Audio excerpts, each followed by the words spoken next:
malheureusement, eh bien, j'ai jamais dans ma carrière vraiment fait appel ni à un préparateur mental, ni malheureusement à un psychologue ou quoi que ce soit. C'est vrai que j'ai travaillé d'ailleurs et avec Richard et avec Meriem. Richard un peu trop tard malheureusement puisque c'était 2 mois où j'étais en convalescence avant l'arrêt de ma carrière, avant les Jeux de Rio. Et Meriem 1 an et demi après l'arrêt de ma carrière. Et vous allez un peu comprendre pourquoi. Je vous fais un petit peu, il ne s'agit pas de faire un ego trip, mais un peu l'historique de ce que j'ai vécu en natation. Alors moi, je viens d'une famille de sportifs, des parents aimants, équilibrés, et qui m'ont donné une super éducation, et qui étaient vraiment des amoureux, des passionnés du sport. Pas du tout de la natation, donc moi j'étais le vilain petit canard de la famille, puisque tout le monde faisait du tennis. Et donc j'ai fait du tennis, et j'arrêtais pas de prendre 6-0, 6-0, sur tous les matchs, donc au bout d'un moment... ça a été un petit peu compliqué. J'ai vécu dans le sud de la France et voilà. Et je viens d'une famille modeste, mais de gens qui ont bossé un peu comme des acharnés. Et il se trouve que, eh bien, au bout d'un moment, on a eu l'occasion de faire construire une piscine. Donc mes parents se sont dit, tout simplement, ce serait pas mal de faire apprendre quelques cours à Yannick et à son petit frère, histoire qu'ils se noient pas directement, parce qu'il n'y avait pas de piquet de sécurité autour de la piscine. Et il se trouve que dans le lotissement dans lequel on habitait, on avait des gens qui faisaient partie du club de natation de Nîmes. Et donc là-dessus, je dois vous dire que j'ai vraiment une chance immense, c'est d'avoir mes parents, et je vous l'ai dit, ce sont des gens qui sont vraiment extraordinaires. Je t'entendais tout à l'heure parler justement de tes parents, etc. Moi, j'en ai croisé des extraordinaires, mais dans l'autre sens. Des gens, j'en ai vu toute ma vie. Vous allez peut-être entendre, comprendre ou pourquoi pas vous reconnaître dans ce que je vais dire maintenant. Des gens qui, alors que leurs gamins ont entre 8 et 10 ans, sont au bord du bassin avec le chronomètre. Ils disent non, en contredisant l'entraîneur, disant non, mon gamin il n'a pas fait 30-02, il a fait 30-01. Voilà, ça sert. Et derrière, le gamin il rentre chez lui et on lui bourre le crâne. C'est le meilleur moyen de faire exploser votre gamin et qu'il ne fasse plus jamais de sport de sa vie et qu'il en soit dégoûté. Ne faites surtout pas ça, jamais. Moi, j'ai eu la chance d'avoir des parents qui, au contraire, avaient trouvé le bon équilibre. Je pense qu'il y a un équilibre entre le détachement total et le désintérêt, et puis le surinvestissement, parce que souvent, je ne suis pas psychologue particulièrement, mais il y a, comment tu appelles ça, une transposition, je ne connais pas le terme, voilà. Et tout s'est bien passé, et je dois vous dire que contrairement, parce que je suis né en 92, donc c'était la génération un peu David Douillet, etc., j'ai fait pas mal de sport dans ma vie. J'ai commencé par le judo. On m'a dit tu tombes pas, je suis pas tombé, mais je faisais rien d'autre que pas tomber. Donc rapidement, bon, j'ai arrêté. J'ai fait du foot comme tous les gamins, mais je faisais une tête de plus que tout le monde. Je comprenais pas pourquoi j'avais pas tout le temps la balle. J'ai arrêté aussi. Le tennis, j'étais nul. Et j'en faisais un petit peu en même temps que la natation. Et dès que je suis arrivé dans l'eau, il s'est passé un truc un peu particulier. Et depuis que je suis tout gamin, tous les gens que j'ai croisés m'ont dit « il y a un truc. T'as un truc en toi, t'as toutes les cartes en main, etc., etc. » Ça se passait bien. J'étais comme un poisson dans l'eau, littéralement. Et puis à un moment donné, il a fallu que j'évolue un petit peu vers d'autres cimes, parce que à Nîmes, là où j'habitais, donc c'était très bien, mais c'était un club qui était formateur, qui était pas forcément, qui n'avait pas les moyens, qui n'avait pas les armes ni la structure pour emmener au très très haut niveau. Et donc là-dessus, j'ai eu deux choix. Le premier, c'est de finir à Font-Romeu. Je ne sais pas si vous voyez où c'est, un peu paumé dans les Pyrénées. C'est un centre en altitude où bon, il y a les corbeaux qui volent à l'envers pour pas voir la misère, quoi. C'est un peu compliqué. J'adore Font-Romeu, hein, j'y ai fait beaucoup de stages, mais tu n'y vas pas plus de 2 semaines parce que c'est quand même assez compliqué. Tu vois. Les gens qui y vont toute l'année, je trouve ça extraordinaire, j'ai un respect monumental pour eux. C'était pas vraiment fait pour moi. Et le deuxième choix que j'ai eu, c'est un type qui un jour a appelé mes parents en disant voilà, j'ai vu votre fils au bord du bassin, écoutez, nous on est intéressés, on est à Nice. Donc j'ai passé une journée de test pour voir comment ça se déroulait à Nice. Bon là j'ai vu le ciel bleu et les palmiers. Je me suis dit déjà ça va mieux. Ils ont changé les corbeaux pour les mouettes, c'est sympa. Et on avait un groupe d'entraînement qui était absolument extraordinaire à l'époque. Il y avait déjà regretté Camille Muffat, Clément Lefer, bref, que des gens qui ont fini derrière champion olympique ou en tout cas médaillé mondial ou olympique. Et je me suis dit, bon, bah, c'est là que j'ai envie d'être. J'ai eu un premier contact avec mon entraîneur qu'à l'époque je considérais comme quelqu'un qui, en étant un petit peu curieux de tout, m'apportait énormément parce qu'il répondait pas uniquement à des questions sportives. Je me suis dit, allez, banco, j'y vais. De toute façon, c'est le bordel à la maison. Mes parents étaient en train de se séparer. C'était un truc que je ne supportais pas. Je me suis dit, bah, tu vois, c'est le bon moment. Là-dessus, je passe quelques années sympas, sans trop d'enjeux. Je suis gamin, j'arrive là-bas vers 14-15 ans. Je me débrouille un petit peu tout seul. Et les choses ont commencé à se gâter finalement après le lycée, où j'ai eu pendant très longtemps ce questionnement exactement le même que le tien d'ailleurs. Est-ce que je vais faire des études ou est-ce que je vais faire du sport? Je me levais tous les matins d'ailleurs au lycée pour suivre à l'époque on appelait ça des MOOC. C'est des cours en ligne enregistrés des universités américaines parce que j'avais qu'une envie, c'était de me barrer là-bas. Et quand j'ai eu mon bac, je me suis dit en fait, pareil, encore une fois, il y a deux solutions. La première, c'est tu fais tes études d'abord et ton sport après. Si tu arrêtes vraiment le sport pendant 5 ans, ça va être un peu compliqué de reprendre et voilà, il n'y a rien qui te dit que ça va fonctionner. Ou alors tu fais l'inverse. On verra les études un petit peu après. Et d'abord, on va s'occuper du sport parce que malheureusement, en France, on n'a pas les infrastructures pour. Et les très bonnes universités aux États-Unis ne sont pas les meilleures en natation. Voilà. Il n'y a pas forcément de bourse non plus et je n'avais pas l'argent à un moment donné pour entrer à Harvard ou à Yale ou quoi que ce soit. Donc je décide de rester à Nice et je me dis chouette, je vais faire une année sans sport. Sans sport. Lapsus. Je vais faire une année sans études. Je vais me mettre à la natation uniquement. Et advienne que pourra. C'est ce dont on parlait hier soir, effectivement. Ça a été une des plus grosses erreurs de ma vie. Et personne m'a dit quoi que ce soit. J'avais qu'un entraîneur qui était un peu la figure paternelle et mes parents à 400 km de là que j'avais de temps en temps au téléphone pour leur dire oui, vous inquiétez pas, tout va bien. Et puis c'est tout. Le fameux truc que Myriam disait tout à l'heure, vous inquiétez pas, je gère. J'ai géré tout seul. À la fin de l'année, ça a été tellement compliqué que en fait, j'ai somatisé tout simplement et j'ai fini avec une pneumonie, un truc vraiment carabiné, où j'aurais dû finir à l'hôpital. Et au final, j'ai passé une semaine dans mon lit avec un respirateur à cracher du sang. Et j'avais un entraîneur qui, jusqu'à ce qui est finalement des enjeux, était relativement sympa, assez agréable, un peu bizarre, mais assez agréable. Dès qu'il y a eu des enjeux, ça a été un enfer. Et finalement, Camille ou Clément ou moi, on s'est nourri de cette énergie négative en se disant ben, on va lui prouver le contraire. Et ça, c'est un truc qui est assez fréquent d'ailleurs dans le sport français en règle générale, dans le management même à la française. C'est un truc qui marche, oui, mais qui ne marche pas longtemps. Et si vous voulez briser des gens, c'est la meilleure manière d'y arriver. Vous allez souvent entendre, ouais, ou sur l'équipe, vous savez, les unes de l'équipe ou les trucs comme ça. En France, on n'arrive pas à garder nos champions, ça gagne une fois et puis après, ça part à volo. Réfléchissez bien au truc. Est-ce que vous pensez vraiment que c'est le fait de l'athlète qui est en train de se dire oh, j'ai plus envie de gagner, ça me suffit? Ben non, absolument pas.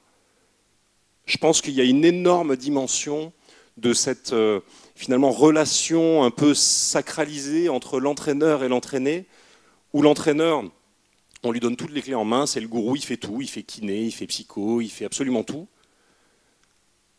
et qu'il y a une emprise qui est démentielle, souvent, sur les gamines et les gamins. En tout cas, nous, c'est ce qui nous est arrivé, et ça a été une horreur. Donc, c'est la raison pour laquelle, notamment, je vous l'ai raconté tout au début, mais ça m'a jamais traversé l'idée, ou en tout cas même quand on me l'a proposé, de me dire, c'est vrai, tiens, si j'allais voir un ou une psy, si j'allais voir un préparateur mental, j'avais réussi à grappiller à l'époque d'aller une fois par semaine chez le kiné. Et c'était un truc de dingue, quoi.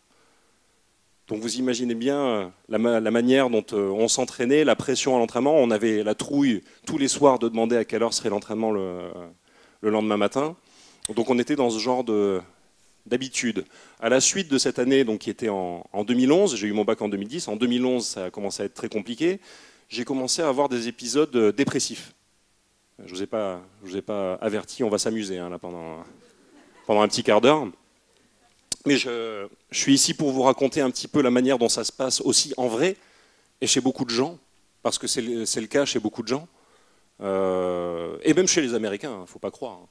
Même s'ils sont plus préparés, le mal est partout.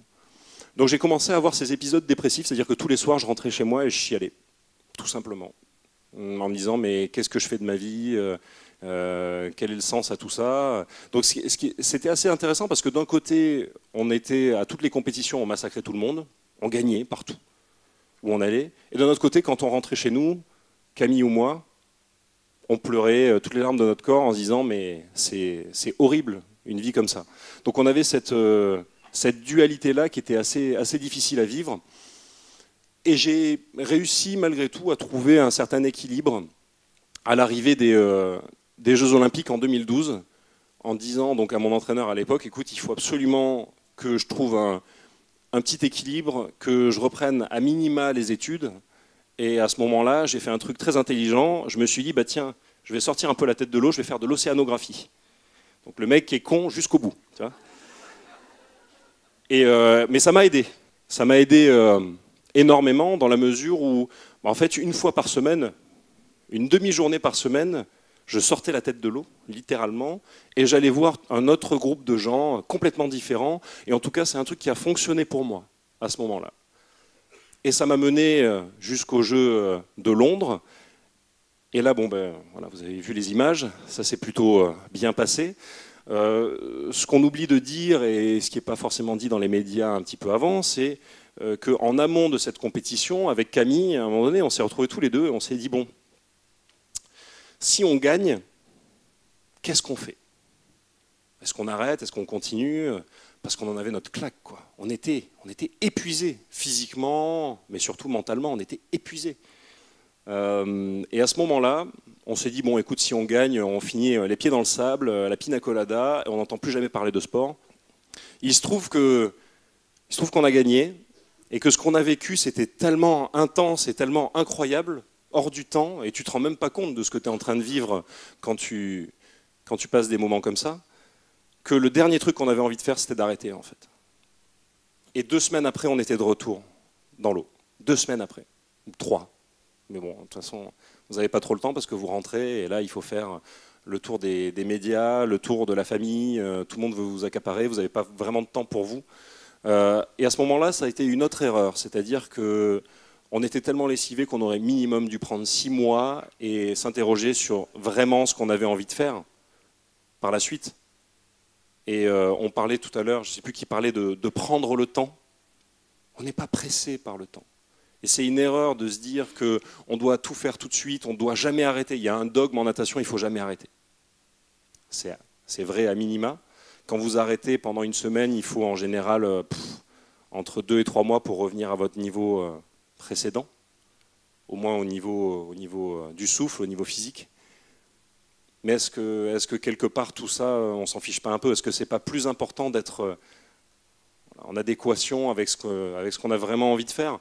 Et là-dessus, on a recommencé et on a vécu une année 2013 un peu particulière parce que l'entraîneur dont je vous parlais avant à Nice, qui déjà était, s'il était au niveau techniquement, parce que c'est le meilleur en France, même encore maintenant, c'est de loin le meilleur techniquement, ça allait mal. Enfin moi, la relation s'était vraiment érodée avec cet entraîneur-là. Donc je m'y retrouvais plus. Et en plus, sportivement, ça se dégradait énormément parce que là, on n'avait plus de suivi. Voilà, vraiment, tout partait en cacahuète. Et là, je me suis posé la question, je me suis dit, mais qu'est-ce que je fais là? Et donc, je me suis barré là-dessus. Et puis, j'avais envie de reprendre les études. À ce moment-là, je me suis dit, bon, de toute façon, on était en mai à peu près. Je me suis dit, en septembre, je reprends les études tranquillement. Et en fait, en discutant avec des amis, ça m'ennuyait, un peu comme toi, de me dire que je m'arrêtais là-dessus, quoi. J'avais envie de donner encore quelque chose, de vivre une autre expérience que celle que j'avais vécue, qui était quand même assez staccanoviste du sport. En France, il n'y a pas un entraîneur qui vraiment me faisait envie. Et puis, en discutant avec des potes, il me dit, mais le type là, Michael Phelps. Je dis oui, oui, oui, effectivement. Il dit, tu peux pas aller t'entraîner avec lui? Je dis, bon, le type a plus de 20 médailles d'or aux Jeux Olympiques, je suis pas sûr que ça l'intéresse particulièrement d'avoir un jeune blanc-bec français tu vois, qui arrive et qui lui dit, hey, on va s'entraîner ensemble. Il dit, mais si, demande quand même. Et donc j'ai dormi là-dessus. Le lendemain, j'envoie un message sur Twitter à Bob Bowman, donc, qui est l'entraîneur de Michael Phelps, et qui, contre toute attente, me répond dans les minutes qui suivent en me disant, écoute, super, ravi de ton message, on se voit dans un mois, je suis dans le Colorado. Je dis, bah non, en fait, moi je viens ce week-end. Donc on est parti avec mon meilleur pote et un type de la Fédé en week-end dans le Colorado pour aller voir un entraîneur de natation, le truc assez hallucinant. Et donc j'ai discuté avec lui pendant 2-3 heures et là je me suis rendu compte que c'est vraiment l'endroit où j'avais envie d'être, ce que j'avais envie d'expérimenter en tout cas dans le sport et que j'avais la même vision en tout cas et la même philosophie sportive. Mais je lui ai dit, écoute, pas tout de suite, je suis quand même assez fatigué, et on verra. Et vous avez sûrement, si vous connaissez un tout petit peu, à minima, mon parcours, vous avez sûrement entendu que l'épopée américaine a été un fiasco, que c'était absolument affreux, et on en discutait hier soir. Heureusement que ça a été affreux, sinon j'aurais pas gagné 2 médailles d'or au championnat du monde, quoi. C'est vraiment un fiasco, quoi. Mais ce truc-là, il est arrivé étape par étape. Donc je suis parti là-bas tranquillement en juin. Au début, j'ai commencé à nager, j'étais à Nîmes, j'étais de retour à Nîmes avec mon tout premier entraîneur, et on allait nager avec le public. L'équipe se disait, mais qu'est-ce qu'il fait là dans la piscine? Qui c'est ce type qui bouscule tout le monde, qui fait des vagues pendant que je suis en train de nager à côté tranquillement? Et on est parti ensuite aux États-Unis tranquillement, et puis petit à petit, je lui ai dit, écoute, je veux bien tenter les relais au championnat du monde. Puis après, une semaine après, je lui ai dit, écoute, je veux bien tenter l'individuel. Et puis derrière, je lui ai dit, écoute, je fais toutes les courses. Et on est parti comme ça au championnat du monde. Et en fait, je suis arrivé aux États-Unis après toute cette expérience et ces 2 titres pour une vraie saison où là, j'entamais vraiment un truc voilà, en habitant directement à Baltimore, pas la ville la plus sexy des États-Unis, mais c'est quand même pas mal. Et là, j'ai fait un truc qui a été, je pense, une des plus grosses erreurs de ma carrière, c'est-à-dire que je me suis dit 2 trucs. Je me suis dit, 1, j'ai une seconde chance, il ne faut pas que je la loupe, parce que je suis parti là-bas et ça va être génial. Et 2, je venais d'un type d'entraînement, d'une manière de fonctionner où on était babysité en permanence, où on nous disait absolument tout ce qu'il fallait faire. Et là, vous arrivez dans un environnement où vous êtes responsabilisé. Tiens, voilà la feuille d'entraînement, c'est ce que tu disais tout à l'heure, les types, ce n'est pas des techniciens hors pair. Par contre, ils sont à votre service et c'est voilà, un autre type d'entraînement. D'ailleurs, petite anecdote comme ça, vous savez, en France, on est rétribué par le club. J'arrive là-bas, Bob pose le contrat sur la table et il se barre, il va prendre un café. Donc là, je lis, Yannick doit 50 000 $ par an à Bob. Je fais, attends Bob, tu foutrais pas de ma gueule quand même par hasard là, parce que je comprends pas. Il y avait même un intéressement sur chaque prime. Et en fait, lui me dit tout simplement, attends, c'est un service que tu payes. Et effectivement, ça a 2-3 effets immédiats. Le premier, c'est que tu n'es jamais en retard à l'entraînement. Lui non plus, il n'est jamais en retard à l'entraînement. Et 3, ça permet un entraînement qui est quand même assez dépassionné, où lui est vraiment là avec un aspect technique, presque business, un peu à l'américaine, quoi. Et c'était vachement sympa. Donc je me suis régalé dans cette année aux États-Unis. Humainement, ça a été la plus belle année de ma carrière. On se foutait à la flotte et il y avait 26 médailles d'or aux Jeux Olympiques. Donc fallait pas chômer, quoi. Et ça a été encore une fois une de mes erreurs, c'est-à-dire que tous les jours, tous les matins, je me levais en me disant, allez, il faut que je me donne à 200%. Quand on me demandait de faire 100, je faisais 200. Et je me suis cramé complètement. Déjà que j'étais pas en forme après tout ce qui s'était passé à Nice. Au mois de mars-avril, donc 2014, avec cette saison-là, je me suis levé un matin et je me suis mis à l'eau. Et d'un seul coup, je me suis rendu compte que, au lieu d'être à 100%, j'étais plus qu'à 70%. Et tout ce qu'on me demandait de faire, ça me paraissait être le bout du monde. C'était impossible. Mon corps me disait stop. Terminé.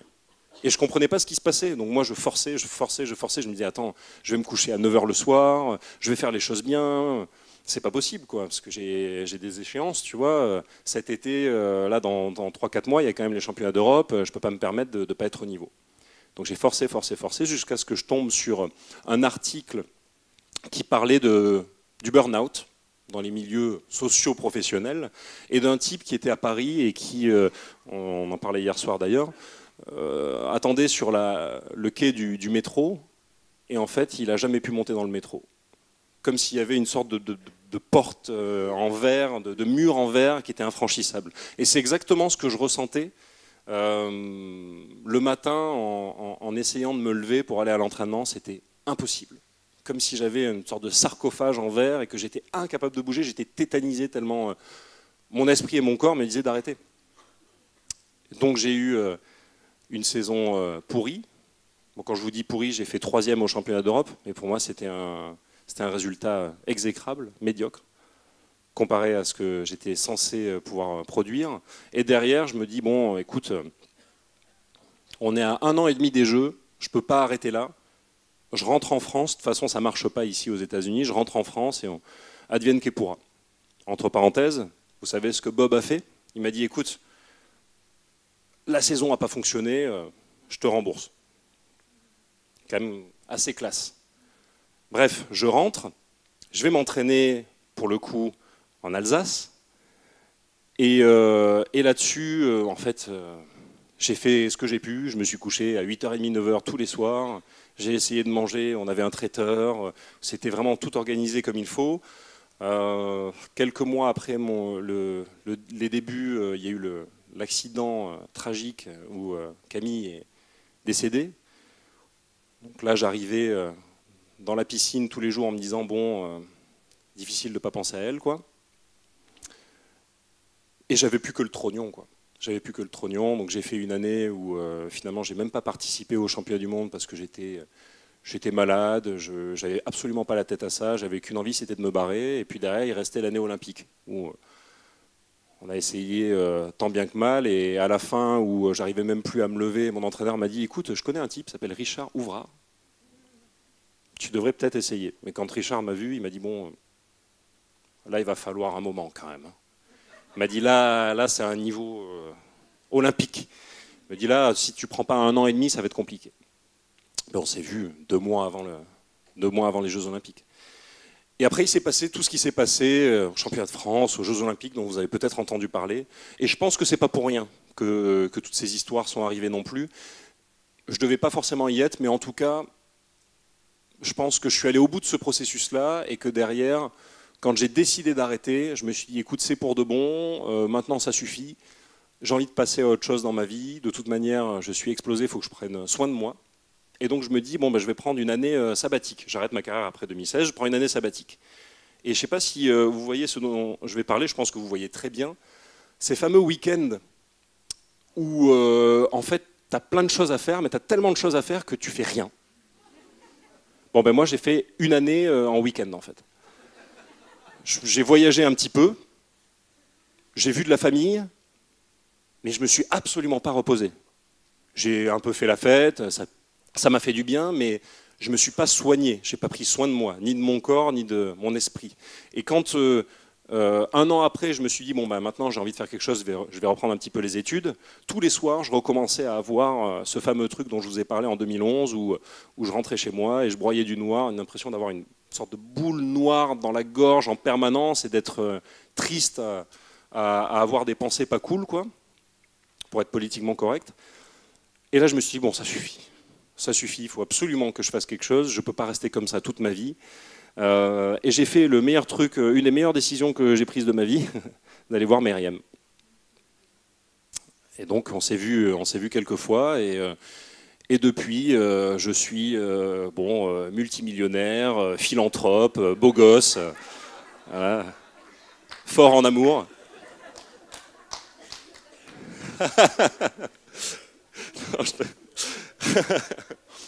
Non, je plaisante. Quoique. Non, mais tout ça pour vous dire que parce que j'ai eu cette histoire. Je vais briser ta. Non, mais tout ça pour vous dire, en étant un peu plus sérieux, que parce que j'ai eu tout cet environnement-là de gens qui étaient absolument obtus, qui croyaient tout savoir faire, qui croyaient tout savoir sur tout et vouloir en tout cas tout maîtriser. J'ai beaucoup tapé sur mon entraîneur à Nice, mais c'est aussi grâce à lui que je suis devenu champion olympique. Hein. Donc je sais aussi faire la part des choses. Je vous raconte le côté un peu compliqué.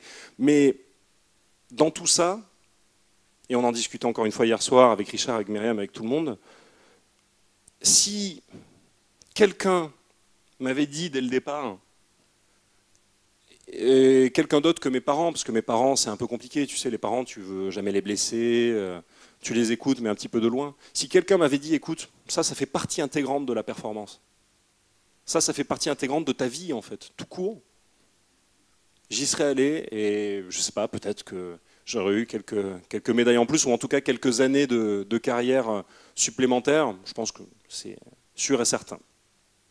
Donc c'est pour ça que je suis ici aujourd'hui, c'est pour partager cette historique-là et cette vue que j'ai là maintenant de ce qu'est la préparation mentale, de ce qu'est le fait de prendre soin de soi, en tout cas, que ça soit au niveau physique ou psychique, et l'importance que ça peut revêtir dans une carrière où c'est pas parce que vous voyez de jolis encarts, ou des moins jolis d'ailleurs sur l'équipe ou ailleurs, que les choses ne se passent pas de façon parfois horrible.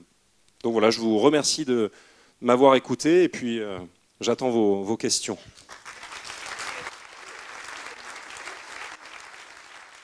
Ma question sera très courte. J'ai vu justement une vidéo sur le fameux site L'Équipe où vous parliez d'une autre vie future de sportif aussi, mais pour le coup de e-sportif. En est-il vrai?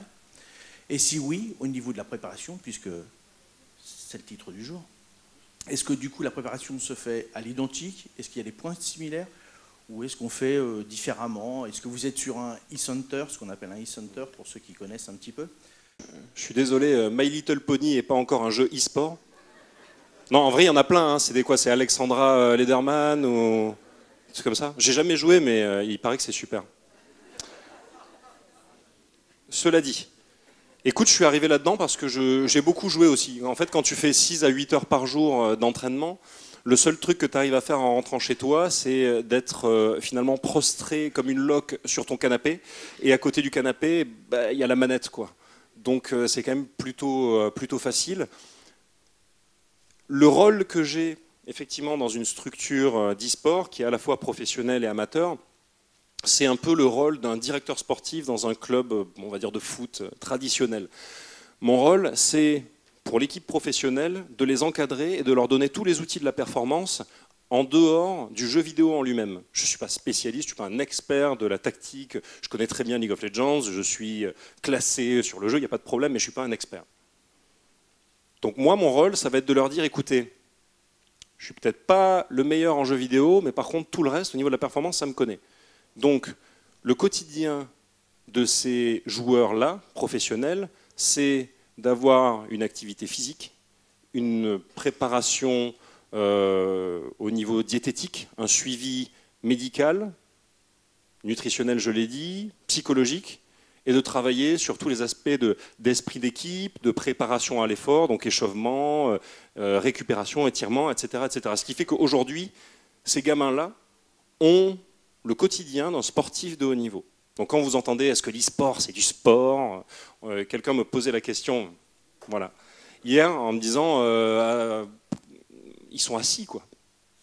Alors oui, je suis d'accord, ils sont assis. On pourrait en discuter un peu plus longuement si vous le souhaitez. Je ne suis pas sûr que les mecs qui tirent au pistolet aux Jeux Olympiques, parce qu'il faut se rappeler que c'est un sport olympique, dépensent beaucoup plus d'énergie que ces gamins que je vois là, qui sont mobilisés pendant 3 heures d'affilée, avec tout ce que ça induit comme muscles, comme, y compris le cerveau, hein, comme réflexe, comme précision, comme concentration.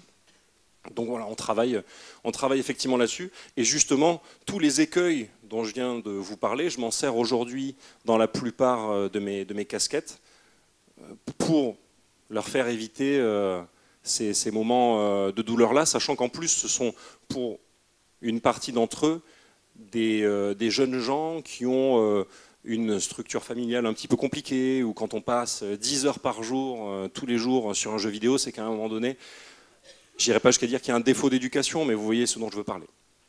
Donc, à un moment donné, c'est de leur permettre d'être des gens équilibrés. Et tout à l'heure, j'entendais un esprit sain dans un corps sain. C'est exactement ça. C'est exactement ça. Bonjour.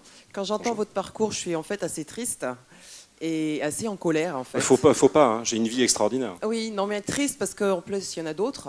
Des dégâts qu'on peut faire.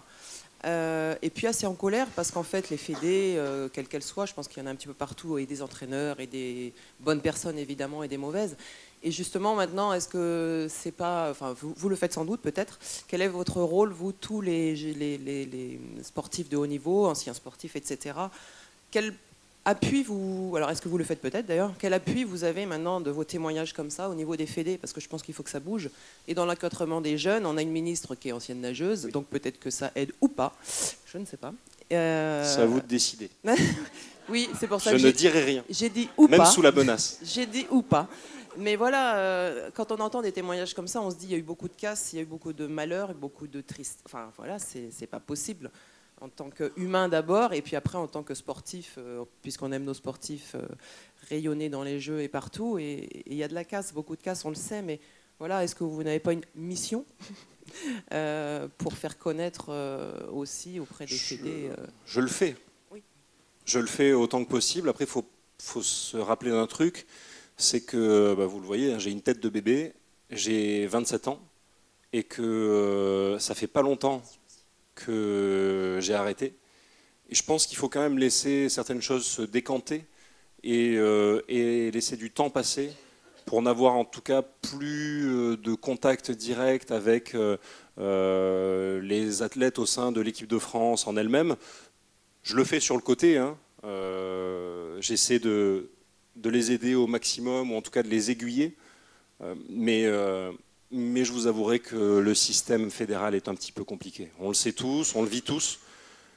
Je pense que ce qui fait la différence, c'est ce que vous dites, c'est l'humain, c'est les actions à un moment donné. Quand on voit, parce que je ne suis pas tout seul hein, à penser la même chose, que des gens sont en difficulté, maintenant j'essaie de les aiguiller un maximum avec le peu d'aura ou d'appui que je peux avoir. Il y a beaucoup d'athlètes à très haut niveau en France qui en font les frais. Il y en a qui sont très bien encadrés. Hein. On a tendance à dire que la France, on n'est pas un pays de sport. Vous ne pourrez pas me citer sur ces 10 dernières années le nombre de titres olympiques et mondiaux qu'on a eu, c'est incroyable. En volley, en foot, en natation, en handball, en judo, en équitation, évidemment. J'allais le dire. Non mais voilà, tout ça pour dire qu'on peut y arriver, parce qu'on est des créatifs, parce qu'on est capable de se remettre en question aussi. Mais effectivement, il y a beaucoup d'institutions surtout, qui sont un peu sclérosées, qui sont un peu inamovibles. C'est d'ailleurs le but d'une institution aussi, hein, c'est pour rendre quelque chose pérenne. Mais bon, quand ça ne fonctionne pas, c'est pérenne, mais ça ne fonctionne pas. Donc, voilà, je ne sais pas ce que je peux dire de plus à ce sujet. Effectivement, il faut faire bouger les lignes. Effectivement, on est là pour ça aussi, on intervient pour ça, parce que nous, on est persuadés que ça fonctionne. Et surtout, ce que disait Gladys était très vrai. Il y a un moment donné, on parle de performance, ce sont des êtres humains avant tout. Et on construit des jeunes gens. Parce que la performance, elle arrive, moi j'ai commencé à me dire, tiens, est-ce que j'irai pas aux Jeux Olympiques? J'avais 13 ans, 14 ans. J'ai commencé à 8 ans.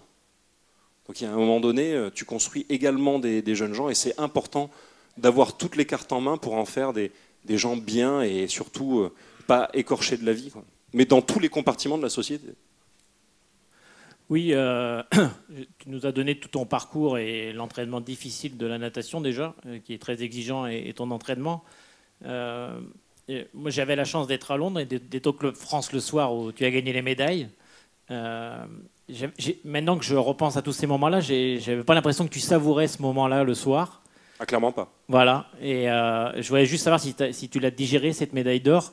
Mais je t'ai trouvé très effacé toute la soirée. J'ai en train d'y repenser à tous ces moments-là. On était effacé aussi parce que c'était la manière dont on était monté, dont on était câblé. Tu vois, à ce moment-là, on était les Niçois, un peu en retrait de tout ce qui se passait dans le monde de la natation. On était spéciaux. Et c'est la raison pour laquelle on a réussi à gagner aussi. C'est qu'on était tellement conditionnés pour gagner qu'on n'avait pas d'autre choix. Et on était tellement conditionnés pour gagner avec cet entraîneur-là qu'on n'avait pas d'autre choix non plus que de s'entraîner avec lui. et de l'écouter, et de faire exactement ce qu'il disait. Est-ce que j'ai digéré la médaille? Oui. C'est facile. Hein. Est-ce que j'aurais digéré la défaite? Un peu moins. Parce que là, ça donne quand même des problèmes supplémentaires. Tu sais, je pense qu'il y a un truc assez incroyable avec une médaille de ce genre. Je m'en suis pas rendu compte tout de suite. Même les 6 mois après, c'est un tourbillon incroyable. Tu ne te rends pas compte de ce qui t'arrive. Toi, tu ne changes pas. Par contre, c'est le regard des autres qui change complètement. Où tu es considéré complètement différemment. Alors que jusqu'avant, tu étais littéralement une merde. Personne ne te regardait dans la rue. Moi, les gens, ils se retournaient, ils se disaient, tiens, il est grand, lui. Tu vois. C'est tout. Et d'un seul coup, tu as une responsabilité, tu as quelque chose. Et peut-être 2-3 ans après, ça m'est arrivé, et c'est à ce moment-là où vraiment je me suis dit, tiens, c'est chouette, peut-être réaliser quelque chose de pas mal. En fait, tu croises des gaminous dans la rue qui lèvent les yeux et qui ont des étoiles plein les yeux, la bouche bée, et là tu te dis, ça c'est cool. Et en fait, c'est le plus beau cadeau que tu puisses avoir, c'est d'arriver à inspirer une plus jeune génération. Je crois que c'est là, c'est le moment où tu te dis, écoute, c'est pas mal ce que j'ai fait. Dernière question. Oui, c'est une question des élèves qui sont à la salle des conseils. Vis-à-vis des différentes épreuves que tu as traversées dans la carrière, quelle est justement la réaction que tu as eue face à l'échec, ou que tu aurais dû avoir d'après toi? Et aussi, est-ce que tu regrettes finalement ce parcours atypique?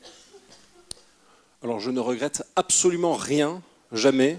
Comme je disais, bon, moi j'ai une vie fabuleuse. Hein. On a discuté avec Myriam un peu avant. Il m'arrive des trucs tous les jours. Mais des fois, j'ai rien demandé. Je dis, mais pourquoi? Mais il m'arrive des trucs. Donc je vis une vie riche de plein d'expériences, de plein de rencontres avec des gens. Je pense que c'est la plus grande richesse que tu puisses avoir dans une vie, de rencontrer plein de gens fabuleux. Comment j'ai réagi face à l'échec? Bah, pas bien. Je suis pas le genre de mec qui aime perdre, en fait. Peut-être que les gens l'avaient compris un peu. Comment est-ce que j'aurais dû réagir? Je sais pas. Tu sais, il n'y a pas de recette miracle. À ce moment-là, j'ai fait avec les armes que j'avais. Et c'est ce que j'expliquais tout à l'heure. Si j'avais eu des gens qui m'avaient dit, écoute, on va peut-être faire un cercle un peu plus élargi, avec un staff, avec des gens qui travaillent, tu vois, en bonne entente, et dans tous les compartiments de la performance, ça m'aurait peut-être aidé. Sûrement d'ailleurs.